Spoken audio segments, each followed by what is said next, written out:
Topic 5, Trauma-Informed School, Bridging the Gaps, Instructional Levels. While there are many assessments that can be used to find instructional levels of students, most schools use progress monitoring and benchmark testing to gain access to where a student is in relationship to their peers. It is imperative that educators understand why these gaps in education have occurred. There are two things I have found to be true in the classroom.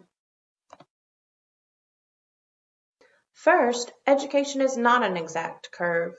Educators have been taught that all instruction builds on itself, and while that is generally true, through working in a trauma-informed atmosphere, I have found that there can be significant gaps, specifically where the trauma occurred. I have had students that can understand algebra in 8th grade, but still cannot add one-digit numbers, thus making the algebra invalid. Second, do not be offended if your student experiencing trauma says, "You never taught us that." It happens often, and in discussion with other educators, we have concluded that these students are doing what they have been taught while experiencing trauma.